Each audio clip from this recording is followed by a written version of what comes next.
आप देख रहे हैं नेटवर्क टुडे। पिछली बार आपने डॉक्टर राजीव कक्कड़ को सुना था, उसी सिलसिले में फिर आगे बात करते हैं डॉक्टर राजीव कक्कड़ से। सर, कोरोना के बाद जो अब तो कह रहे हैं चौथी लहर भी आ गई है और चल रही है, और जो कोरोना के बाद जो स्थितियाँ हैं, यानी वैक्सीनेशन होने के बावजूद उसके बाद भी जो भी दिक्कतें आ रही हैं लोगों को, किसी का सर दर्द होना या नींद में भी समस्या है या कोई किसी चीज़ की एलर्जी हो रही है या खांसी जुकाम भी उसको हो रहा है, तो लोगों को लगता है कि ऐसा नहीं कोरोना कोई पार्ट कोई नया कुछ बन के आ रहा हो। और जो उनको समस्याएं इससे ज़्यादा आ रही हैं कि नींद में समस्या काफ़ी आ रही है, मतलब इसके बाद वैक्सीनेशन लेने के बाद भी ऐसे कई लोग हैं जिनका ये कहना है कि हमारे को काफ़ी समस्या आ रही है। इस क्या वजह है इसकी? देखिए, दो चीज़ें हैं, Covid, post Covid and vaccination. अक्सर हम लोगों ने देखा है कि वैक्सीनेशन के लिए लोगों को बहुत भ्रांतियां हैं कि वैक्सीन हमने जब स्पेशली जब सेकेंड वेव आई थी, जो अप्रैल 2021 में आई थी, अक्सर लोगों ने कहा कि हमें वैक्सीन लिया और उसके बाद में हमें कोविड हो गया। वास्तव में ये बिल्कुल चीज़ गलत है। उस समय जिस समय कम्युनिटी में इन्फेक्शन बहुत ज़्यादा हाई था, उस समय आपकी चांस की बात है, उसको वैक्सीनेशन से उसका कोई संबंध नहीं है। हाँ, वैक्सीनेशन के बाद में उसके क्लिनिकल मैनिफेस्टेशन हो गए। वैक्सीनेशन, कोई भी वैक्सीन दुनिया में ऐसी नहीं बनी है जिससे डिजीज़ हो जाए, क्योंकि वैक्सीन के अंदर कोई अलाइव वायरसेस नहीं होते हैं जिससे आपको बीमारी हो जाए। तो एक भ्रांति है कि वैक्सीन से आपको बीमारी हो गई, वैक्सीन के बाद हमने लिया तो हमें ये प्रॉब्लम हो गई। वैक्सीन्स आर वेरी सेफ, और यही एक ब्रह्मास्त्र है जो आपको इतनी सीवियर प्रॉब्लम से बचा के रखा है। अगर आप वर्ल्ड के दूसरे कंट्रीज़ में देखें जहाँ वैक्सीनेशन प्रॉपर नहीं हुआ है, वहाँ पे डेथ रेट कितनी थी। वैक्सीनेशन आपको इन्फेक्शन होने से बचाता नहीं है, वैक्सीन लेने के बाद भी आपको इन्फेक्शन होगा, लेकिन वैक्सीन की वजह से आपको इतना सीवियर इन्फेक्शन नहीं होगा कि आपको या तो हॉस्पिटलाइजेशन की ज़रूरत नहीं पड़ी, अगर हॉस्पिटलाइजेशन पड़ा भी तो आपको आईसीयू में जाने की या वेंटिलेशन की ज़रूरत नहीं पड़ी, यानी आपकी लाइफ को बचाता है। वैक्सीनेशन आपको डिजीज़ ना होने से कभी नहीं रोकता है। तो ये लोगों का मिथ है कि वैक्सीन लेने के बाद भी हमें हो गया। दूसरी चीज़, जैसा आपने बताया कि कोविड के बाद में और पोस्ट कोविड कॉम्प्लिकेशंस, कोविड में जो दो मेजर कॉम्प्लिकेशंस होते हैं, एक तो कोविड जब लंग को इफ़ेक्ट करता है तो वहाँ पे एक स्पेशल जगह कहते हैं जिसको हम एटिपिकल निमोनिया कहते हैं, या इंटरस्टिशियम जहाँ पे ऑक्सीजन एक्सचेंज होती है वहाँ पे इसको हिट करता है और आपने देखा होगा ऑक्सीजन फॉल करती है। अगर ये 25% या 50% से ज़्यादा होता है तो कोई भी चीज़ जहाँ पे डैमेज होता है वो हील जब करती है तो एरिया कॉन्स्ट्रिक्ट करता है, हीलिंग होती है। जैसे किसी को बर्न हो जाए, चोट लग जाए, अपने आप देखा होगा जो स्कार फॉर्मेशन, जो त्वचा में स्कार फॉर्मेशन होता है, वो स्किन थोड़ी सी कंस्ट्रिक्ट कर जाती है, सिकुड़ जाती है। अगर लंग में 50% से ज़्यादा निमोनिया है तो जब वो हील करता है तो स्वतः वो हीलिंग प्रोसेस से ही वो लंग स्टिफ हो जाता है, स्कारिंग हो जाती है और सिकुड़ जाता है, जिसको हम लोग फाइब्रोसिस कहते हैं, जो आगे चल कर के जो पोस्ट कोविड उनको ऑक्सीजन की ज़रूरत पड़ती है। वो एक पार्ट होता है। दूसरा पार्ट होता है जो कि कॉम्प्लिकेशन होता है, जो कोविड के समय होता है, वो होता है थक्का जमना, जिनका डी डायमर बढ़ जाता है या जिसमें एक कोगुलेबिलिटी ब्लड में बढ़ जाती है, और उसकी वजह से ब्लड में छोटे छोटे जो थक्के होते हैं वो बॉडी के किसी पार्ट में चले जाते हैं। अक्सर वो हार्ट में चले जाता है तो हार्ट अटैक हो जाता है, ब्रेन में चला जाता है स्ट्रोक हो जाता है, किडनी में चले जाते हैं तो किडनी की प्रॉब्लम। यानी कि वो छोटे छोटे थक्के होते हैं, वो आपकी आर्टरीज में ब्लॉक कर देते हैं। जिस ऑर्गन में ब्लॉक करते हैं उसकी कार्य करने की क्षमता, उसकी ऑक्सीजन का परफ्यूज़न, ऑक्सीजन वहाँ पहुँचना, फ़र्क पड़ जाता है और उसका इफेक्ट काफ़ी लॉन्ग टर्म में होता है। इवन जो लंग में हम निमोनिया देखते हैं, वो लंग में निमोनिया के साथ में जो छोटे छोटे क्लॉट्स हैं, जो ब्लड वेसल्स ब्लॉक करी हुई हैं, उनके ऊपर भी असर पड़ता है। तो जो पोस्ट कोविड या लॉन्ग कोविड कहते हैं, जो कोविड होने के 1 महीने, 2 महीने, 3 महीने के बाद में जो कॉम्प्लिकेशंस होते हैं, उसमें जो इन्फ्लेमेटरी मीडिएटर्स सेक्रेट होते हैं, जो सूजन पैदा करने वाले सेक्रेट होते हैं। जैसे कोविड तो हो गया, वायरस तो आपको हफ्ते 10 दिन में ख़त्म हो गया। जैसे कोई बम फूटा, उसके बाद जो डिस्ट्रक्शन होता है, उसकी वजह से जो इन्फ्लेमेशन होता है वो बॉडी के डिफरेंट पार्ट्स में काफ़ी समय तक होता है। जैसे हम लोग को अक्सर कहते हैं बॉडी एक हो रहा है, बदन में दर्द हो रहा है, इरिटेबिलिटी है, गुस्सा आना, चिड़चिड़ापन, कुछ लोगों को हाथ पैर में झंझनाहट होना, नमनेस होना, कहीं सेंसेशन कम या ज़्यादा हो जाना, बहुत ज़्यादा कुछ लोगों को लॉस ऑफ स्मेल चली जाती है, वो नर्व्स के ऊपर इफेक्ट होता है। तो डिपेंड करता है आपकी बॉडी के किस पार्ट को इफेक्ट कर रहा है और कितना डैमेज आपको क्या हुआ है, और आपकी बॉडी में क्या प्री एग्जिस्टिंग डिजीज़ थी, जैसे जो डायबिटिक हैं या कोई इम्यूनो कम्प्रोमाइज्ड हैं, उनको कोई इस तरह की जैसे HIV पॉजिटिव है, या उनको कैंसर है या कैंसर की दवाई चल रही है, लॉन्ग टर्म से स्टेरॉइड चल रहा है, जिनकी इम्यूनिटी कम होती है, ओल्ड एज है, प्रेगनेंसी है, उनको डिजीज़ ज़्यादा होती है, मैनिफेस्टेशन डिफरेंट होता है और वो ज़्यादा भयावान होता है और उसमें पोस्ट कोविड कॉम्प्लिकेशन ज़्यादा होते हैं। सर ये कुछ लोगों में एलर्जी की बड़ी समस्या होती है जी। और मसाले खाने से या धूल होती है आजकल उड़ती धूल, और इससे काफ़ी समस्या होती है, सांसों में बड़ी समस्या होती है प्रॉब्लम की। इसको कैसे दूर किया सकते हैं? पहले तो हमें समझना चाहिए कि एलर्जी क्या है। एलर्जी एक बीमारी है, एक की बॉडी का एक रिएक्शन है। कोई भी चीज़ विशेष समय, विशेष मौसम या विशेष जगह के बाद जाने के बाद में अगर आपको हो रही है तो उसको एलर्जी कहते हैं। यानी वो आपकी बॉडी की संवेदनशीलता एक रिएक्शन है। एक जगह धूल उड़ी, किसी को 10 छींकें आई, किसी को नहीं आई, किसी को गले में खराश हो गई, किसी को सांस का अटैक हो गया। यानी उसकी बॉडी तो एक है और वही धूल जब जनवरी फरवरी में हो रही है, मई जून में हो रही है, उसको नहीं प्रॉब्लम कर रही है, लेकिन वो सितंबर अक्टूबर में हल्की सी भी हवा निकल गई उसको सांस फूल जाती है। यानी उसके फेफड़े वही हैं, बॉडी वही है। इन्वायरमेंट के बदलने पे, जगह बदलने पर या विशेष परिस्थिति में अगर उसको बीमारी हो रही है तो बॉडी का रिएक्शन है, उसको हम एलर्जी कहते हैं, या तो उसको बीमारी कहें या कहें कि आपकी बॉडी का रिस्पॉन्स है। जैसे हम किसी पर नाराज़ होते हैं तो वो नाराज़ होने जिस आदमी, या तो वो नाराज़ हो सकता है या वो रोने लग सकता है, ये बॉडी का नेचर है, उसी को हम एलर्जी कहते हैं। और एलर्जी बॉडी के जितने भी अलाइव पार्टिकल्स होते हैं, जितने भी अलाइव ऑर्गन्स हैं या स्ट्रक्चर्स होते हैं, उन सबको इन्वॉल्व कर सकता है। बाल और नाखून को छोड़ करके अगर आँखों में होती है तो एलर्जिक कंजक्टिवाइटिस होती है। नाक में हुई जो एलर्जिक जुकाम होता है एलर्जिक राइनाइटिस कहते हैं। फूलों की वजह से भी होती है, फूलों की वजह से, डस्ट से होती है। इन सब चीज़ों से जो वायुमंडल से चीज़ें निकल रही हैं उनसे जो बॉडी का रिएक्शन होता है उसको एलर्जी कहते हैं। चाहे वो ब्रोंकियल अस्थमा हो, एलर्जिक कंजक्टिवाइटिस हो, एलर्जिक राइनाइटिस हो, फूड एलर्जी होती है, पेट खराब हो जाता है, ड्रग एलर्जी होती है, किसी को ड्रग से एलर्जी होती है। इवन कुछ लोगों को स्किन एलर्जी जिसे कॉन्टैक्ट डर्मेटाइटिस होती है, उनको जैसे कुछ लोग कॉस्मेटिक्स यूज़ करते हैं उससे एलर्जी हो जाती है। कुछ लोग बिंदी, लेडीज़ में बिंदी लगाते हैं उसमें हो जाती है। चप्पल पहनते हैं, चप्पल से एलर्जी हो जाती है। आर्टिफिशियल ऑर्नामेंट्स आपके जो आभूषण पहनते हैं उससे रैशेस हो जाते हैं। तो एलर्जी किसी भी चीज़ से हो सकती है जो कि एक समय आप उसको टॉलरेट कर लेते हैं, वही चीज़ आप दूसरे बार नहीं टॉलरेट कर पाते हैं। किसी को व्हीट एलर्जी, गेहूं से एलर्जी हो जाती है, किसी को मिल्क से एलर्जी हो जाती है।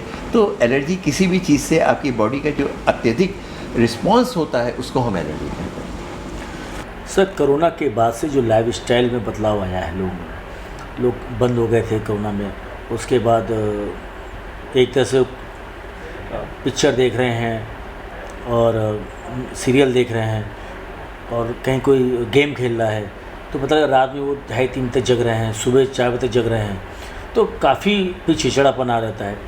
तो क्या समस्या ऐसे में आ जाती है और उनकी नींद डिस्टर्ब हो जाती है, फिर उनको आदत सी ऐसी पड़ जाती है कि वो रोज़ उसी समय ही फिर वो सुबह तक जगते रहते हैं और फिर उनकी दिनचर्या वैसे भी। तो इसको कैसे देखते हैं? कोरोना ने हमें 2 चीज़ें सिखाई हैं। पहली चीज़ कि जो हम लोगों का जो इंडियंस की जो लाइफ स्टाइल थी, जो पहले पुरानी मान्यताएं थी, वही सबसे अच्छी थी। पहले क्या होता था, हाथ धो करके खाना खाना, घर में घुसने से पहले जूते बाहर उतारना। जो लेडीज़ जो किचन में रहती थी वो नहा करके सारे कपड़े चेंज करके सिलाई वे में काम करती थी। जूते बाहर ही हम लोग उतारा करते थे। और रात के समय सोने से पहले कुछ भी अच्छी चीज़ करने से पहले आप अच्छे से नहा करके कपड़े चेंज करके उस चीज़ को करना। तो डिस्पोजेबल हम लोग हज़ारों साल पहले से इस्तेमाल कर रहे थे। पत्तल का इस्तेमाल, जो कुल्हड़ का इस्तेमाल, वो सारी चीज़ें जो कि एक हाइजीन के लिए ज़रूरी होती हैं, वो हमारी लाइफ स्टाइल में था। अब कोविड आ गया है तो 2 चीज़ें जैसा हमने बताया, एक तो हेल्थ की इम्पॉर्टेंस। आप कितना भी आपने पैसा कमा लिया हो, कितने भी आप बहुत ज़्यादा इंटेलिजेंट हो, लेकिन हेल्थ के आगे, ऊपर वाले के आगे आप कुछ नहीं। अगर आपकी हेल्थ अच्छी नहीं है, आप अपने आप को तंदुरुस्त नहीं रख सकते हैं, तो आप कितने भी अच्छे बिजनेसमैन हो, आप ज़्यादा समय तक नहीं काम कर सकते हैं। तो पहली चीज़ अपनी हेल्थ के ऊपर ध्यान रखना, अपनी लाइफ स्टाइल देखना। और दूसरी, हेल्थ में जो कोविड कॉल में एक प्रॉब्लम जो हुई थी वो थी एक अजीब सा डर मरने का, डर बीमारी का, जो टीवी में देख करके 6-6 घंटे 8-8 घंटे उसको बार बार देखना, सबसे ज़्यादा हमारे पास जो पेशेंट आते थे वही आते थे, साहब टेंशन है, नींद नहीं आ रही, घबराहट हो रही है, बेचैनी हो रही है। कोविड तो नहीं हुआ लेकिन ये प्रॉब्लम हम उनसे पूछते थे क्या करते हैं, बोले सारे दिन हम टीवी देखते हैं। टीवी में क्या देखते हैं, न्यूज़ देखते हैं। उसको देखने से क्या, सबसे पहली चीज़ का है कि आप पहले टीवी बंद करिए, मुश्किल से 5 या 10 मिनट टीवी देखिए या तो बिल्कुल मत देखिए। एक चीज़ ये एक प्रॉब्लम हो गई जो कि कोविड के समय पे थी। कुछ अच्छी चीज़ जो हम कहें कि महामारी तो थी, तो पहली बार आपने एक साफ वातावरण देखा, पहली बार आपने देखा कि आसमान का रंग क्या होता है, पहली बार उस जगह से जहाँ की हिमालय नहीं दिखता था वहाँ से आपको हिमालय दिखाई पड़ा, आपकी रोड खाली मिली, आपने पहली बार अपने शहर को देखा कि क्या इतना अच्छा शहर हो सकता था। तो पोल्यूशन के बिना हम कैसे रह सकते थे। इन्वायरमेंट में मास्क यूज़ करने के बाद में उस पीरियड में कोई भी चेस्ट की प्रॉब्लम या वो इन्फेक्शंस जो कि कोविड के पहले हुआ करते थे, सांस का अटैक, COPD या जो पोल्यूशन से संबंधित इन्फेक्शंस हुआ करते थे वो नहीं हुए। तो कोविड ने हमारी लाइफ का पैटर्न कुछ सिखा दिया और कुछ कर दिया। तो हम लोगों को कुछ चीज़ें हम सीखना चाहें तो उसे सीख भी सकते हैं, और कुछ चीज़ें अगर हम लोग की जो लाइफ स्टाइल चेंज हो गई उसको भी मॉडिफाई कर सकते हैं। जैसा कि आपने कहा, नींद, हम लोगों के ज़्यादातर काम सारे दिन खाली बैठे हुए तो रात को देर तक जग रहे हैं, दिन में सो रहे हैं, ये एक चेंज हो गया है जो कि हमारे हेल्थ के लिए नहीं अच्छा है। जैसे कि पिछली बार हमने आपको बताया एपिसोड में कि नींद क्या है, नींद क्या, कितने घंटे सोना चाहिए, बच्चे को कितना, वयस्क को कितना, बुढ़े को कितनी देर सोना चाहिए। उसके अलावा अच्छी नींद आप कैसे लें, ये एक बहुत महत्वपूर्ण चीज़ है। जो सबसे पहली मोस्ट इम्पॉर्टेंट चीज़ जो है वो है समय का उपयोग, सही समय पर सोना, एक फ़िक्स टाइम पर सोना। अगर आप 11 बजे सोने जा रहे हैं तो डेली 11 बजे सोएं, और जितने बजे आप 5 या 6 बजे उठते हैं, 7 बजे उठते हैं, तो आप उतने ही बजे आपको साइकिल अपनी फ़िक्स करनी पड़ेगी। अक्सर लोगों को हमने सुना है कि भाई हम 2 घंटे कम सो रहे हैं, जो वीकेंड में हम सैटरडे संडे जा कर के हम अपनी नींद पूरी कर लेंगे। नींद कोई आपका बैंक का अकाउंट नहीं है कि हम उसमें थोड़ा सा आप एक्स्ट्रा डाल देंगे तो वो हमारी पूरी हो जाएगी, वो चीज़ नहीं आ सकती है। तो नींद चाहे वो सैटरडे हो चाहे संडे हो, आपको उतने ही बजे उठना है और उतने ही बजे सोना है, जिससे आपकी ब्रेन को ये मालूम रहे कि सोने का टाइम ये है। दूसरा, आपका जो बेडरूम है वो केवल नींद के लिए होना चाहिए। बिस्तर में आपको नींद नहीं आ रही है, 15 मिनट देखा आप बिस्तर पे लेटे, नींद नहीं आ रही है, तो आपको फ़ौरन बेडरूम को छोड़ करके बाहर आ जाना चाहिए। कभी इंतज़ार बिस्तर के लिए नहीं, क्योंकि दिमाग बहुत इंटेलिजेंट है। उसने अगर ये रियलाइज़ कर लिया कि बिस्तर सोने के लिए नहीं है, करवट बदलने के लिए नहीं, तो आपको सोने कभी नहीं देगा। कभी आपने देखा है आप डाइनिंग टेबल में बैठे और भूख का इंतज़ार करें कि हम 1 घंटा 2 घंटा जब हमें भूख लगेगी तो हम खाना खाएंगे? नहीं, खाने की टेबल पे आप तभी जाते हैं या खाने का टाइम हो गया है, जो कि हमने आपको बताया, या जब आपको भूख लगी होती है। तो नींद के लिए ज़रूरी है बिस्तर। और दूसरी चीज़ जो सबसे महत्वपूर्ण चीज़ है, आपके बेडरूम में टीवी नहीं होना चाहिए। सोते से पहले अगर आप टीवी देखेंगे तो आपको नींद या अच्छी नींद कतई नहीं आएगी। मोबाइल आपका आपसे दूर होना चाहिए। अगर आपका ऐसा वर्क नहीं है जिसमें इमरजेंसी कॉल आनी है, तो मोबाइल 1 घंटे पहले बंद करके अलग हट जाए। आपको मोबाइल का उपयोग ना करें। उसकी जो लाइट होती है टीवी की, जो येलो लाइट होती है मोबाइल की, वो आप नींद को 2 घंटे पीछे की तरफ ढक देती है। एक मेलाटोनिन हार्मोन होता है, उसका सेक्रेशन गिर जाता है, जो कि नींद को इनिशिएट नहीं होने देता। बहुत से लोग देखा गया है कि सोते समय मोबाइल चार्ज पे लगा देते हैं, बगल में रख लेते हैं। मोबाइल दूर से कितना रखें। हानिकारक। मोबाइल को आप अपने बेडरूम के बाहर चार्ज करिए, आप बंद कर दीजिए। अगर आपको डॉक्टर हैं या आपको ऐसी है जिसमें इमरजेंसी है तो आप मोबाइल रखिए, लेकिन वो आपके बेड पे नहीं होना चाहिए, बेड के दूर होना चाहिए। और उससे पहले आप मोबाइल देखते हुए फेसबुक में, व्हाट्सएप में वो देख करके नहीं सोना चाहिए। ये एक बहुत महत्वपूर्ण चीज़ है। तीसरी चीज़ होती है टेम्परेचर। हमेशा जब आप सोने जाते हैं तो बॉडी का टेम्परेचर एक पर्टिकुलर टेम्परेचर में जाके सेट होता है। तो टेम्परेचर आपके बेडरूम का थोड़ा सा कम होना चाहिए, बहुत गर्म रूम नहीं होना चाहिए।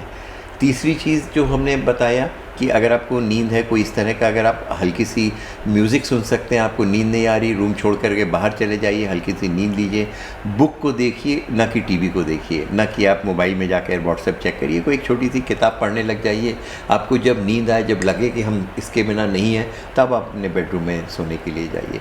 तो कुछ चीज़ें, खाने की चीज़ें, सोने से पहले आपको एक्सरसाइज नहीं करना चाहिए। अक्सर आप आजकल देखा गया कि 24 घंटे के जिम खुल गए हैं, आप इतने बिजी हैं कि 12 बजे आपने जिम करा, फिर उसके बाद आकर के आपने खाना खाया और सोने की कोशिश करें तो नींद कतई नहीं आएगी, क्योंकि जिम के बाद में आपकी बेसिक मेटाबॉलिक रेट बहुत बढ़ चुका होता है। 3 या 4 घंटे पहले आपको एक्सरसाइज ख़त्म कर लेनी चाहिए, अपने आप को शांत रखना चाहिए, अपना ब्रीदिंग पैटर्न आप ठीक रखिए, बॉडी को रिलैक्स करिए, योगा या एक मेडिटेशन करिए सोने से पहले। कुछ चीज़ें बच्चों से भी सीखी जा सकती हैं। अगर आपने देखा कि बच्चे को नींद जब सोने जाने से पहले उसकी मदर कैसे प्रिपेयर करती है, उसको नहलाती है, कपड़े बदलती है, सोने वाले कपड़े, स्लीपिंग सूट पहनाती है, ब्रश करती है, मेंटली उसको इस बात के लिए प्रिपेयर करती है कि हम तुम्हें बेटा सुलाना है, अच्छे से गाना सुनाती है, स्टोरी सुनाती है, बच्चा धीरे धीरे सोते हुए उससे बात करते हुए सो के जाता है, मतलब मेक हिम कंफर्टेबल। जब बच्चे को सोने के लिए करा जा रहा है तो एडल्ट को क्यों नहीं? आपका नींद एक बटन नहीं है कि आपने बटन दबाया और नींद आ गई और फिर आप कंप्लेन करेंगे साहब नींद नहीं आ रही, हम नींद की गोली खा रहे हैं, फिर कह रहे हैं कि नेक्स्ट डे आपकी नींद पूरी नहीं हो रही है, कॉफ़ी पी रहे हैं आप ठीक से सो नहीं रहे हैं, अल्कोहल सोने के लिए ले रहे हैं, दूसरे दिन आपको हैंगओवर हो रहा है उसके लिए आप कॉफ़ी पी रहे हैं, या फिर आपको कुछ शाम तक आते आते फिर आप डल हो रहे हैं, फिर आप उसको अल्कोहल ले रहे हैं, बहुत हैवी मील्स ले रहे हैं, वो खाना खा रहे हैं सोने से पहले जिसको डाइजेशन में 5 या 6 घंटे, नॉन वेज, बहुत ऑयली प्रिपरेशन, बहुत खट्टी डकारें आ रही हैं, एसिडिटी हो रही, तो नींद कैसे आएगी? रात का खाना आपको क्या खाना चाहिए, एक्सरसाइज क्या करनी चाहिए, सोने से पहले आपको सांस कैसे लेनी चाहिए, कैसे स्लो डाउन करना चाहिए ब्रीदिंग पैटर्न को, मुंह से सांस लेनी चाहिए, नाक से सांस लेनी चाहिए। बहुत सारी ऐसी चीज़ें हैं जो आप पहले करते थे और अब नहीं करते हैं, अगर आप करने लग जाएंगे तो आपको नींद आ जाएगी। जैसे हम हमेशा नहाने सोने से पहले बात ज़रूर लेंगे, नहाएंगे, कपड़े चेंज करेंगे, अपने आप को मेंटली इस बात के लिए प्रिपेयर करेंगे कि हमें सोना है। तो नींद आप एक पूजा की तरह लीजिए, जैसे पूजा के लिए आप एक तपस्या के लिए आपको एक तैयारी करनी पड़ती है, नींद सोने से पहले आधा घंटा आपको चाहिए उसके लिए तैयारी करने के लिए। अगर आप उस चीज़ के लिए तैयार हैं तब आपको अच्छी नींद आएगी, आपकी क्रिएटिविटी बढ़ी रहेगी। 100 में से 70% बीमारियां रात को होती हैं। जितने मेडिकल चेकअप होते हैं वो सब दिन में जाते हैं, अनडिटेक्टेड जाते हैं।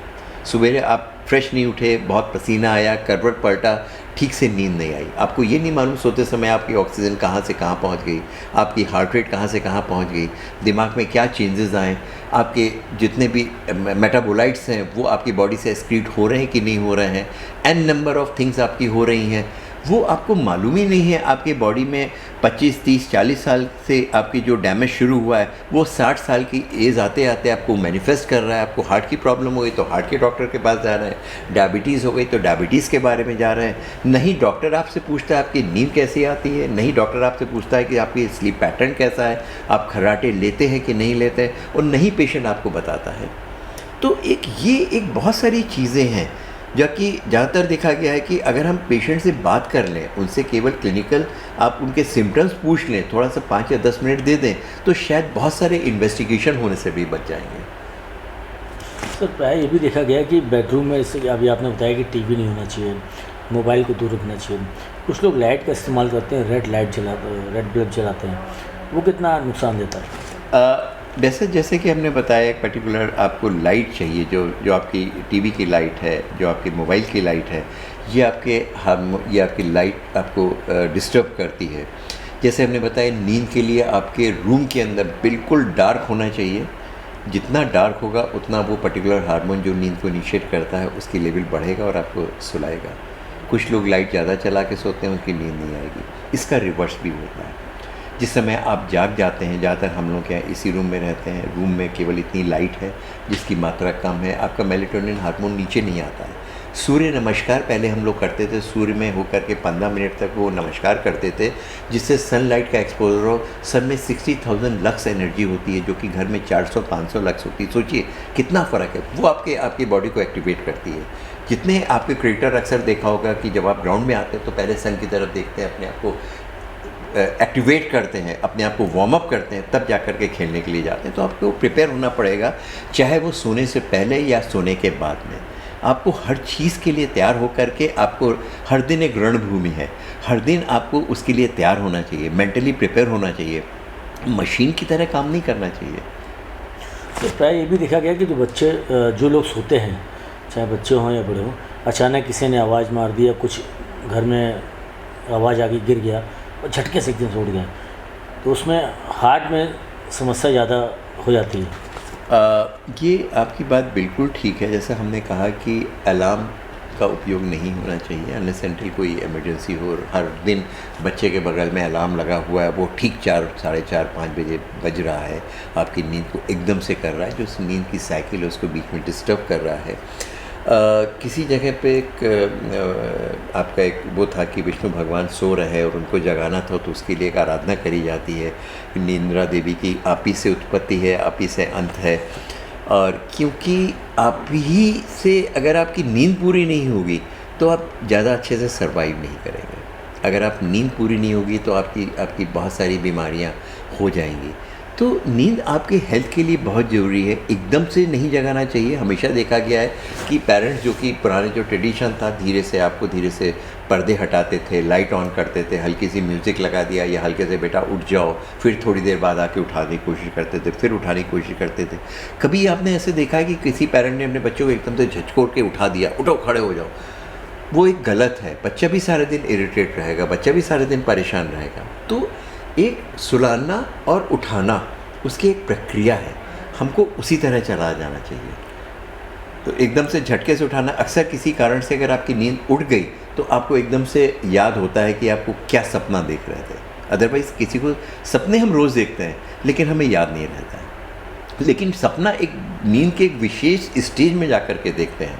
उस समय आपकी ब्रेन की जो डिफरेंट फाइल्स होती हैं वो ओपन और बंद होती हैं, और उसको आप जो विजुलाइज करते हैं वो ड्रीम्स होते हैं। 8-2.5 घंटे का सपना हम रोज देखते हैं, लेकिन उस पर्टिकुलर स्टेज में हाथ और पैर की मसल्स पैरालाइज हो जाती हैं, इसीलिए वो परफॉर्म नहीं करती हैं। अक्सर आपने स्लीप वॉकिंग देखी होगी, जो पिक्चर्स में देखते हैं, वो एक बीमारी है। कभी कभी आपके पैर या हाथ की मसल्स पैरालाइज नहीं होती हैं, मोटिवेट चलती रहती हैं, आपकी एक्टिव रहती है, तो नींद में जो आप देख रहे हैं वही चीज़ आप परफॉर्म करने लग जाते हैं। तो एक ब्रेन एक अजीब सी चीज़ है, एक अजीब सी कंप्यूटर है, जो मोस्ट एडवांस कंप्यूटर है, जिसके बारे में शायद हम लोगों को बहुत ज़्यादा नहीं मालूम है, और उसको जब नहीं मालूम है तो उसका हम लोग पता नहीं किस तरह से उपयोग कर रहे हैं। तो चलते एक सवाल ये है कि आपकी फ़िटनेस का राज क्या है?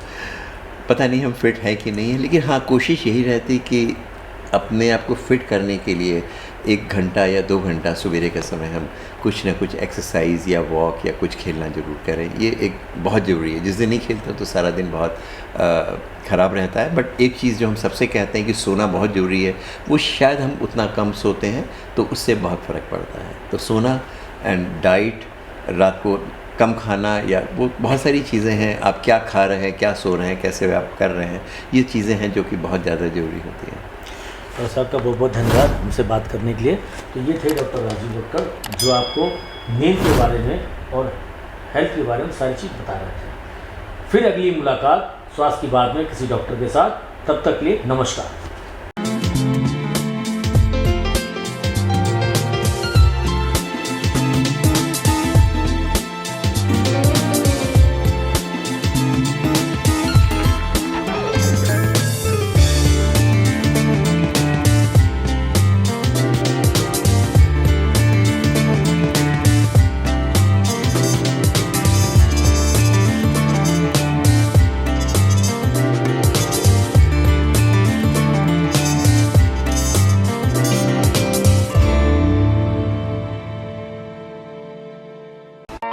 स्वास्थ्य की बात जीपी अवस्थी के साथ देखिए हर शुक्रवार रात 8 बजे नेटवर्क टुडे में, सिर्फ YouTube चैनल पर।